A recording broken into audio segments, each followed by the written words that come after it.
ونشهد أن سيدنا وسندنا ومولانا وحبيبنا وحبيب ربنا وشفيعنا وساقينا ومرشدنا وهادينا محمدا عبده ورسوله أما بعد فأعوذ بالله من الشيطان الرجيم بسم الله الرحمن الرحيم الذي خلق الموت والحياة ليبلوكم أيكم أحسن عملا قال النبي صلى الله عليه وسلم كن في الدنيا كأنك غريب أو عابر سبيل أو كما قال عليه الصلاة والسلام صدق الله العلي العظيم وصدق رسوله النبي الكريم ونحن على ذلك من الشاهدين والشاكرين والحمد لله رب العالمين۔ بزرگان محترم و برادران عزیزم و قابل صد احترام ماؤں بہنوں بیٹیوں، موت ایک ایسی اٹل حقیقت ہے کہ جس کا دنیا میں کوئی بھی منکر نہیں ہے۔ سرکار دو عالم صلی اللہ علیہ وسلم کی رسالت کا تمام ہی غیر مسلم انکار کرتے ہیں، یہودی، عیسائی، ہندو، سکھ، دہریے اللہ تعالیٰ کے وجود کا انکار کرتے ہیں۔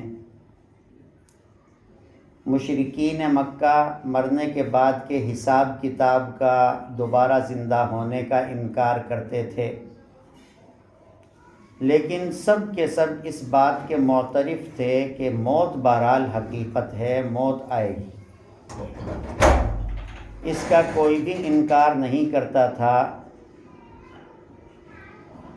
کوئی بھی منکر نہیں تھا موت کا، اور آج بھی کوئی منکر نہیں ہے۔ امیر ہو، غریب ہو، عالم ہو، جاہل ہو، عربی ہو، اجمی ہو، گورا ہو، کالا ہو، مرد ہو، عورت ہو، ہر ایک کو موت آنی ہے۔ حتیٰ کہ اللہ تعالیٰ نے یہ سارا جہان جن کے لیے بنایا، جس ذات کے وجہ سے بنایا، وہ بھی بالآخر ایک دن اس دنیا سے پردہ فرما گئے، اور وہ تھے میرے اور آپ کے پیارے نبی تاجدار مدینہ رحمت للعالمین صلی اللہ علیہ وسلم۔ حضور اکرم صلی اللہ علیہ وسلم نے ارشاد فرمایا، اگر مجھے نہ پیدا کرنا ہوتا تو اللہ یہ کائنات ہی نہ بناتے۔ یہ ساری کائنات بنی سجی صرف اور صرف حضور اکرم صلی اللہ علیہ وسلم کی دنیا میں تشریف آوری کے صدقے سے۔ ہم جو دیکھتے ہیں کہ روزانہ سورج نکل رہا ہے، شام کو غروب ہو رہا ہے، چاند گھٹتا ہے، بڑھتا ہے، سمندر کی موجیں، لہریں اٹھتی ہیں، بیٹھ جاتی ہیں، گلستان میں پھول کھلتے ہیں، مرجھا جاتے ہیں، بادلوں کے قافلے رواں دواں ہیں، آبشاروں سے پانی گر رہا ہے، کہیں رمجھم ہے، کہیں سخت گرمی ہے۔ یہ سارے نظارے سرکار دو عالم صلی اللہ علیہ وسلم کے صدقے سے ہیں۔ اگر آپ کو پیدا نہ کرنا ہوتا تو یہ سارے نظارے نہ ہوتے، یہ دنیا نہ ہوتی، میں نہ ہوتا، آپ نہ ہوتے۔ یہ سب کچھ ہیں تو آپ علیہ الصلوۃ والسلام کے صدقے سے ہیں۔ وہ ذات بھی بالآخر ایک دن اس دنیا سے پردہ فرما گئی۔ تو میں اور آپ کس شمار اور قطار میں ہیں، ہمیں بھی بالآخر دنیا سے جانا ہے۔ اور حضور اکرم صلی اللہ علیہ وسلم نے ارشاد فرمایا، عقل مند آدمی وہ ہے جو مرنے سے پہلے مرنے کی تیاری کر لے۔ اور مرنے کی تیاری یہ بڑا آسان عمل ہے۔ امام بخاری رحمہ اللہ نے بخاری شریف میں باب قائم فرمایا، الدین یسر، کہ دین اسلام بہت آسان دین ہے، دین فطرت ہے، جو انسانی تقاضے ہوتے ہیں اسی کی شریعت مقدسہ میں اجازت دی گئی، بلکہ حکم دیا گیا کہ یہ کام کیے جائیں۔ جو ہماری فطرت کا تقاضا ہے، جو انسانیت کا تقاضا ہے، وہی تقاضے شریعت نے ہمارے سامنے رکھے ہیں۔ مثلاً کہ ہر شخص یہ چاہتا ہے کہ خوش اخلاقی اختیار کرے، تو شریعت کا بھی یہی حکم ہے کہ خوش اخلاقی اختیار کی جائے۔ تو جو انسانی طبیعت کی چاہتیں ہیں وہ ساری شریعت مقدسہ میں ہیں۔ کھانا پینا یہ فطرت کا تقاضا ہے، تو اللہ نے بھی حکم دیا، کلو وشربو، کھاؤ پیو، ولا تسرفو، لیکن اسراف نہ کرو۔ سواری، مکان، یہ چیزیں فطری تقاضا ہیں، تو اللہ تعالیٰ نے بھی اس کی اجازت دی۔ سرکار دو عالم صلی اللہ علیہ وسلم نے بھی اپنی سیرت طیبہ سے، اپنے عمل سے بتایا کہ جی مکان ہونا چاہیے۔ مدینہ طیبہ تشریف لائے، آپ علیہ الصلوۃ والسلام نے مسجد نبوی کے ساتھ ساتھ اپنے مکانات تعمیر فرمائے، تمام ازواج مطہرات کو مکانات عطا فرمائے۔ تو جو انسانی فطرت کا تقاضا ہے وہی شریعت مقدسہ کا حکم ہے۔ حضور اکرم صلی اللہ علیہ وسلم نے ارشاد فرمایا، کل مولود یولد علی الفطرہ فابواہ یہودانہ او ینصرانہ او یمجسانہ۔ ہر پیدا ہونے والا بچہ فطرت اسلام پر پیدا ہوتا ہے، پھر اس کے والدین اس کو یہودی بنا دیتے ہیں، یا عیسائی بنا دیتے ہیں، یا مجوسی بنا دیتے ہیں۔ یعنی جیسی تربیت ہوتی ہے بچہ اسی میں ڈھلتا چلا جاتا ہے۔ اگر والدین نیک صالح ہوتے ہیں تو بچے کی تربیت بھی اچھی کرتے ہیں کہ بچے کو اعمال صالحہ کا، اخلاق حمیدہ کا پابند بناتے ہیں۔ اور اگر والدین ہی اس راستے پر نہ ہوں تو جس راستے پر وہ چل رہے ہیں اسی راستے پر بچے کو چلاتے ہیں۔ تو یہ مبارک دین اللہ نے ہمیں عطا فرمایا، اس میں لگ جانا یہ مرنے کے بعد کی تیاری ہے۔ بڑا عمدہ کہ اس دین کی وجہ سے اللہ تعالیٰ دنیا میں بھی کامیابی عطا فرماتے ہیں اور مرنے کے بعد بھی، دنیا میں بھی چین، سکون، راحت عطا فرماتے ہیں اور مرنے کے بعد بھی۔ حضور اکرم صلی اللہ علیہ وسلم کے مبارک اعمال کو اختیار کیا جائے، چند ایک ان میں سے ذکر کرتا ہوں تاکہ یہ بات اور اچھی طرح سے سمجھ میں آ جائے۔ حضور اکرم صلی اللہ علیہ وسلم نے ارشاد فرمایا کہ ہر مسلمان سے سلام کرو، چاہے تم اسے جانتے ہو یا نہیں جانتے۔ صرف جاننے والوں سے نہیں، ہر ایک سے سلام کرنے کا ارشاد فرمایا، اور ارشاد فرمایا کہ مسکرا کر ملو۔ سلام کرنے کی وجہ سے اللہ 10 نیکیاں عطا فرماتے ہیں، اور مسکرا کر ملنے کی وجہ سے 1 سا یعنی 3.5 سیر آٹا کسی غریب کو دیں، اتنا اجر عطا فرماتے ہیں۔ اور جب قریب ہو مصافحہ کرو تو ہاتھ چھوڑنے سے پہلے اللہ تعالیٰ تمام گناہوں کو معاف فرما دیتے ہیں۔ اور اگر کئی روز بعد ملاقات ہوئی ہے تو معانقہ بھی کریں، گلے بھی ملیں، کہ اس سے دلوں کی صفائی ہوتی ہے۔ اب یہ صرف ملاقات کا ایک عمل ہے، اس میں کتنے فوائد اللہ نے رکھے ہیں، دنیا کے فائدے بھی اور آخرت کے فائدے بھی۔ یہ دنیا کے فائدے میں نے عرض کیے، دلوں کا صاف ہونا، محبت کا پیدا ہونا، اور آخرت کے فائدے کہ سلام پر اللہ 10 نیکیاں عطا فرما رہے ہیں۔ سلام ایک دعا ہے کہ جب آپ نے سلام کیا تو آپ نے دعا دی کہ اللہ تعالیٰ آپ کو سلامت رکھیں۔ انہوں نے جواب دیا وعلیکم السلام، تو انہوں نے آپ کو دعا دی کہ اللہ تعالیٰ آپ کو بھی سلامت رکھیں۔ آپ نے ارشاد فرمایا کہ بیماروں کی بیمار پرسی کرو۔ جب کوئی شخص کسی بیمار کی بیمار پرسی کرتا ہے تو صبح اگر بیمار پرسی کی تو صبح سے شام تک 70,000 فرشتے اس بیمار پرسی کرنے والے کے لیے دعائے مغفرت کرتے ہیں۔ حضور اکرم صلی اللہ علیہ وسلم نے ارشاد فرمایا جب تم بیمار کے پاس جاؤ تو زیادہ وقت نہ بیٹھو، ہو سکتا ہے اس بیچارے کو آرام کا تقاضا ہو، آپ بیٹھے رہو گے تو وہ زبردستی اپنی آنکھیں کھولے رکھے گا، آپ اٹھ جائیں گے تو وہ آرام سے آنکھیں بند کر کے سو جائے گا۔ اسی طرح سے آپ نے ارشاد فرمایا کہ بیمار کی پیشانی پر یا اس کی کلائی پر ہاتھ رکھ کر اس کی خیریت پوچھو۔ کیسی محبت سکھائی کہ اس کی پیشانی پر یا اس کی کلائی پر ہاتھ رکھ کر اس کی خیریت پوچھو، اس کی طبیعت پوچھو کہ کیسی طبیعت ہے۔ وہ بیچارہ تکلیف میں ہے، اپنی تکالیف ذکر کرے گا کہ جی پیشاب کھل کر نہیں آ رہا، بلڈ پریشر بڑھا ہوا ہے، سر میں درد ہے، شوگر بڑھ گئی ہے، فلاں معاملہ فلاں معاملہ۔ آپ اس کی بات سننے کے بعد پھر اسے تسلی دو کہ انشاءاللہ ٹھیک ہو جاؤ گے۔ اگر کوئی 2-4 مثالیں ذہن میں ہوں تو وہ عرض کر دو کہ دیکھو فلاں شخص آپ سے زیادہ بیمار تھا، الحمدللہ وہ ٹھیک ہو گیا، چل رہا پھر رہا ہے، کما رہا کھا رہا ہے، ایسے ہی آپ بھی ٹھیک ہو جاؤ۔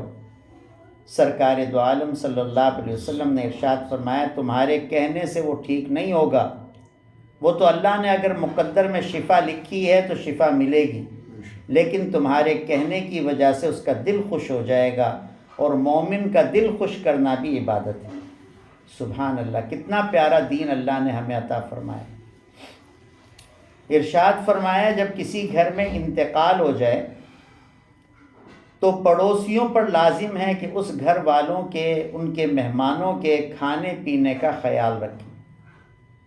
حضرت سعد رضی اللہ تعالیٰ عنہ کا انتقال ہوا تو حضور اکرم صلی اللہ علیہ وسلم نے حضرت سعد کے پڑوسیوں سے فرمایا کہ دیکھو سعد کے گھر والے غم میں ہیں، اس وقت ان کے لیے کھانا پکانا تو کجا، کھانا بھی دشوار ہے، پکانا تو دور کی بات، ان کے لیے تو کھانا بھی حلق سے نوالا نہیں اترے گا غم کی وجہ سے، تو تم اپنے گھروں سے کھانا بنا کر لے جاؤ، تم سعد کے گھر کے مردوں کو بٹھاؤ اپنے ساتھ اور انہیں کھانا کھلاؤ، تمہاری عورتیں کھانا لے کر جائیں اور وہ سعد کے گھر کی عورتوں کو بٹھا کر کھانا کھلائیں۔ کیسا پیارا دین اللہ نے ہمیں عطا فرمایا۔ اس دین اسلام کی خوبیاں گنتے چلے جاؤ، ہماری گنتی ختم ہو جائیں گی، دین اسلام کی خوبیاں ختم نہیں ہوں گی۔ ایسے ایسے مبارک احکامات میرے پیارے نبی نے دیے۔ ارشاد فرمایا کہ جو بڑوں کا احترام نہ کرے، چھوٹوں پر شفقت نہ کرے، علماء کرام کی تعظیم نہ کرے، وہ ہم میں سے نہیں۔ کیسی مبارک تعلیم دی۔ ارشاد فرمایا کوئی شخص آ جائے آپ سے ملنے کے لیے، آپ اپنی جگہ سے تھوڑا سا ہل جاؤ، جگہ موجود ہے، آ جاؤ بھی، آ جاؤ ادھر بیٹھ جاؤ، تھوڑا سا جگہ دے دی، فرمایا اس ہلنے پر اللہ تعالیٰ 1 سا صدقے کا اجر عطا فرماتا ہے۔ یعنی 3.5 سیر آٹا کسی غریب کو دیا، اتنا اجر اس تھوڑی سی حرکت پر اللہ عطا فرما دیتے ہیں۔ اور جو مسلمان کا اکرام کرتا ہے اللہ اس کا اکرام فرماتے ہیں۔ اب اس نے مسلمان کا اکرام کیا، اس کو عزت دی کہ آئیے ادھر بیٹھیں۔ ارشاد فرمایا کہ جب تم سو کر اٹھتے ہو جتنے جوڑ تمہارے صحیح سلامت ہیں، اعضاء صحیح سلامت ہیں، کام کر رہے ہیں، تو ہر جوڑ کی طرف سے صدقہ دو۔ صحابہ کرام نے عرض کیا اللہ کے رسول اتنے صدقے کون دے سکتا ہے؟ انسانی جسم میں 360 جوڑ ہیں، تو روزانہ 360 صدقے کون کرے گا؟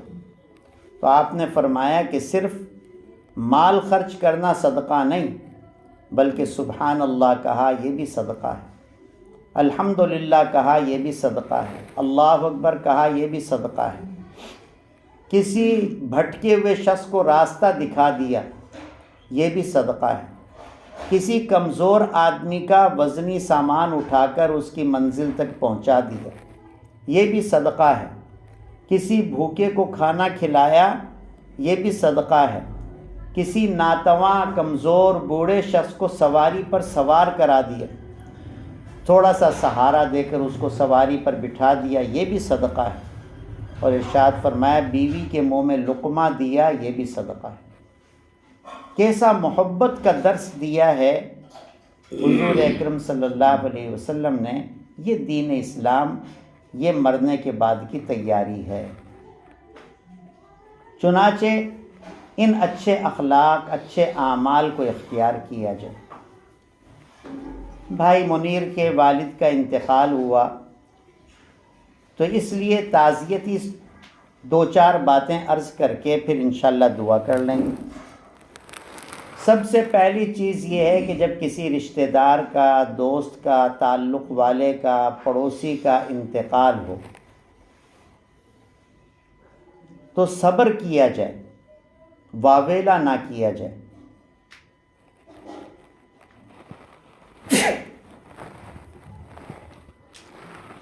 سب سے پہلی چیز تو ہے صبر، اور یہ اللہ کے یہاں بہت ہی اونچی عبادت ہے۔ حضور اکرم صلی اللہ علیہ وسلم کو اللہ تعالیٰ نے حکم دیا کہ آپ صبر کرنے والوں کو خوشخبریاں سنائیں، بشارتیں سنائیں، فضائل بتائیں۔ وَبَشِّرِ الصَّابِرِينَ، بشارت سنائیں صبر کرنے والوں کو۔ اللہ تعالیٰ نے ارشاد فرمایا ان اللہ مع الصابرین، اللہ تعالیٰ صبر کرنے والوں کے ساتھ۔ تو مرحوم کے تمام بیٹے، بیٹیاں، متعلقین سب سے درخواست ہے کہ صبر کرو، اور صبر بھی بڑا آسان، جیسے سارا دین آسان ہے صبر بھی آسان بنائے۔ فرمایا کہ بس آواز نہ آئے رونے کی تو یہ صبر ہے، رونا منع نہیں، آواز نہ آئے، اس طرح سے رو کہ پیارے صاحبزادے حضرت ابراہیم کا انتقال ہوا، آپ کی مبارک آنکھوں سے آنسو جاری ہو گئے۔ حضرت عبادہ بن صامت رضی اللہ تعالیٰ عنہ نے عرض کیا کہ اللہ کے رسول آپ رو رہے ہیں؟ تو ارشاد فرمایا یہ رونا رحمت ہے، میں جس سے منع کرتا ہوں وہ ہے واویلا کرنا، شور کرنا، پکار کر رونا، بین کرنا، اس سے منع کرتا ہوں۔ آنکھوں سے آنسو جاری ہونے سے منع نہیں کرتا، یہ تو رحمت ہونا چاہیے۔ تو اس لیے آنکھوں سے آنسو جاری ہوں یہ صبر ہے۔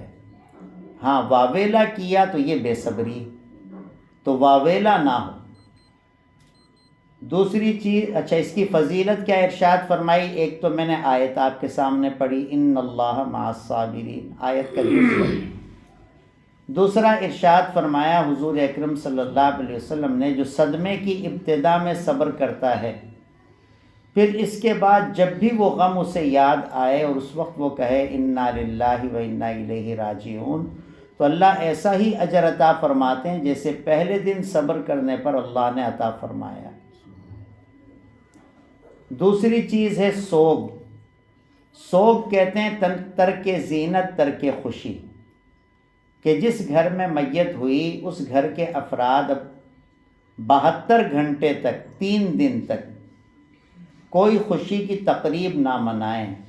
اگر کوئی شادی بیاہ، کوئی خوشی کی تقریب طے بھی ہے تو اسے 3 دن آگے کر دیں کہ بھئی اب 72 گھنٹے تک کوئی تقریب نہیں ہوگی، اس کے بعد ہوگی۔ جامع صدیق اکبر میں ایک بچہ پڑھتا تھا، سریوال گوٹ ہے میرپور خاص روڈ پر وہاں کا۔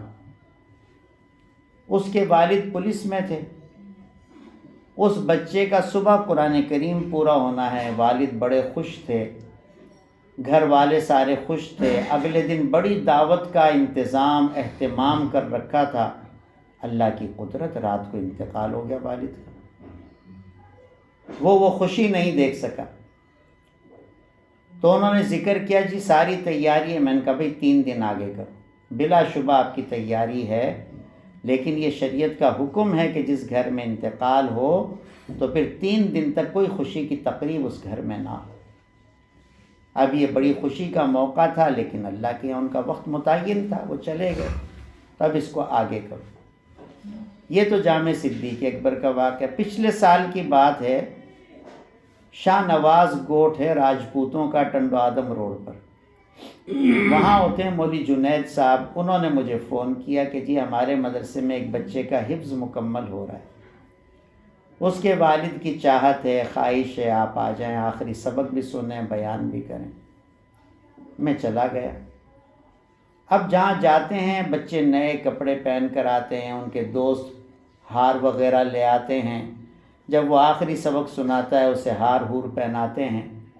وہاں میں نے دیکھا کہ بڑی افسردگی کا ماحول۔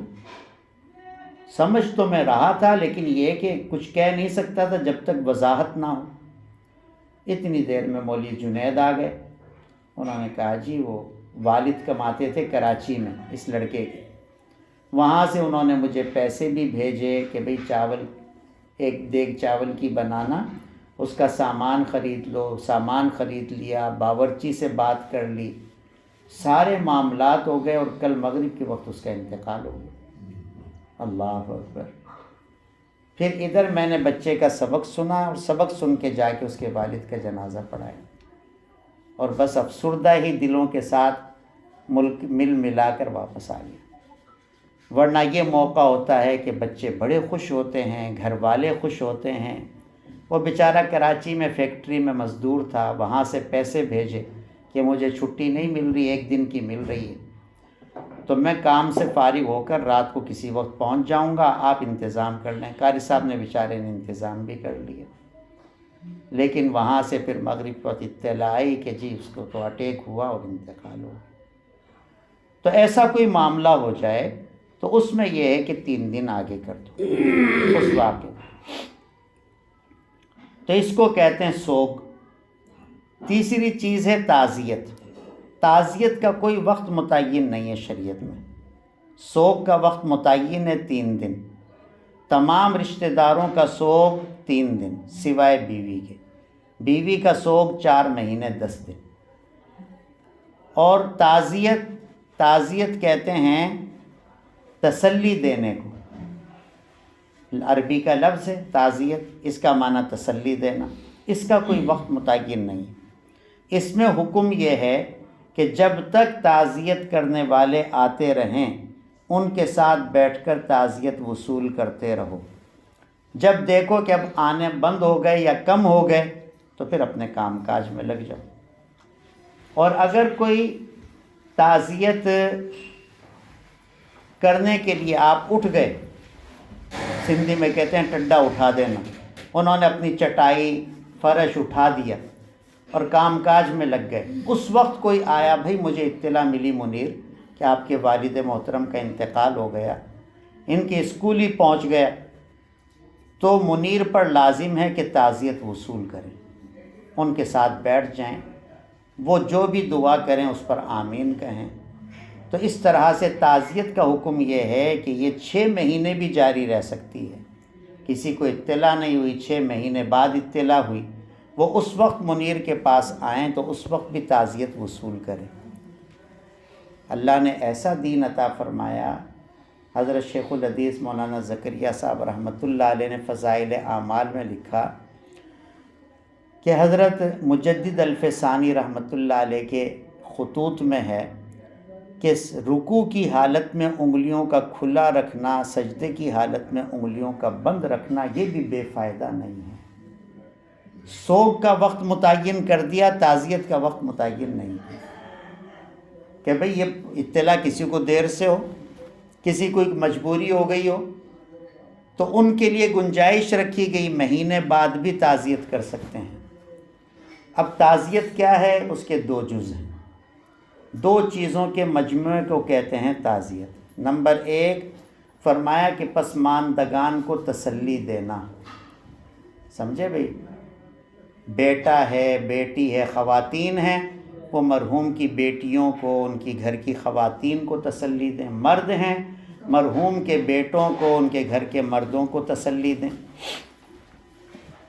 دوسرا کہ دعا کریں مرحوم کے لیے۔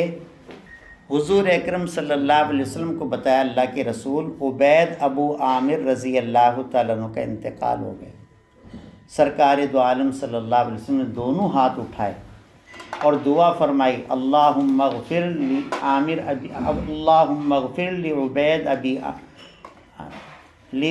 ابی عامر رضی اللہ تعالیٰ عنہ، اے اللہ مغفرت فرما دیجئے عبید ابو عامر کی۔ تو پسماندگان کو تسلی دینا، مرحوم یا مرحومہ جو بھی ہیں ان کے لیے دعائے مغفرت کرنا، ان دونوں کے مجموعے کو کہتے ہیں تعزیت۔ چوتھی چیز، تین باتیں میں نے عرض کی، سب سے پہلے صبر، نمبر دو سوگ، نمبر تین تعزیت، اور اب نمبر چار ایصال ثواب۔ جو دنیا سے جا چکے ہیں ان کے لیے خیر خواہی، بھلائی، اب یہ ہے کہ انہیں کثرت سے ایصال ثواب کیا جائے۔ یہ ایصال ثواب ایسی عبادت ہے کہ اس کی وجہ سے نافرمان فرما بردار شمار ہو جاتے ہیں۔ جو ایصال ثواب کرے اس کے بعد والے انشاءاللہ اسے ایصال ثواب کریں گے۔ جو ایصال ثواب کرتا ہے اللہ اس ایصال ثواب کرنے والے کو بھی اجر دیتے ہیں، جس کو بخشا اس کو بھی اجر دیتے ہیں۔ تو یہ ایسی عظیم عبادت ہے۔ حضور اکرم صلی اللہ علیہ وسلم نے ارشاد فرمایا، مرحومین کو اپنے پسماندگان سے ایصال ثواب کی ایسی امید ہوتی ہے جیسے ڈوبنے والے کو سہارے کی۔ ایک موقع پر ارشاد فرمایا، جب تم اپنے مرحومین کو ایصال ثواب کرتے ہو تو انہیں ایسی خوشی ہوتی ہے جیسے کسی کا بیٹا باہر ملک کمانے گیا ہو، وہاں سے کما کر ماں باپ کو بھیجے۔ اس پر جیسے ماں باپ خوش ہوتے ہیں، میرے بیٹے نے امریکہ سے ڈالر بھیجے، سعودی عرب سے ریال بھیجے، دبئی سے درہم بھیجے، تو ایسے ہی قبر میں ماں باپ خوش ہوتے ہیں، دنیا سے میرے بیٹے نے قرآن پاک کا تحفہ بھیجا، آج کلمہ طیبہ کا تحفہ بھیجا، آج فلانی چیز میرے لیے بھیجی۔ تو وہ ایسے ہی خوش ہوتے ہیں جیسے دنیا میں بیٹوں کی آمدنی سے خوش ہوتے ہیں، ایسے ہی مرحومین اپنے پسماندگان کی آمدنیوں سے خوش ہوتے ہیں۔ تو اب کثرت سے ایصال ثواب کیا جائے، یہی بھلائی اور خیر خواہی ہے۔ اللہ تعالیٰ مرحوم کی مغفرت فرمائیں، پسماندگان کو صبر جمیل کی توفیق عطا فرمائیں۔ دعا فرما لیجیے۔ الحمد للہ رب العالمین والعاقبۃ للمتقین، الصلاۃ والسلام علی سید المرسلین، اللہم احسن عاقبتنا فی الامور کلیہا واجرنا من خزی الدنیا وعذاب الآخرہ، نستغفر اللہ الذی لا الہ الا هو الحی القیوم ونتوب الیہ۔ اے اللہ ہم سب کے سارے گناہوں کو معاف فرما دیجیے، پوری امت مسلمہ کے تمام گناہوں کو معاف فرما دیجیے، جو مسلمان دنیا سے جا چکے سب کی مغفرت فرما دیجیے، جن کی مغفرت ہو چکی ان کے درجات بلند فرما دیجیے، خصوصاً بھائی منیر کے والد محترم کی مغفرت فرما دیجیے، ان کی قبر کو جنت کا باغ بنا دیجیے، کروٹ کروٹ کروڑوں رحمتیں نازل فرمائیے، جوار رحمت میں جگہ عطا فرمائیے، جنت کا بستر عنایت فرمائیے، جنت کی کھڑکی ان کی قبر میں کھول دیجیے۔ یا اللہ ہر مرحلے پر کامیابی عطا فرمائیے، پسماندگان کو صبر جمیل کی توفیق عطا فرمائیے، زیادہ سے زیادہ ایصال ثواب کرنے کی توفیق عطا فرمائیے۔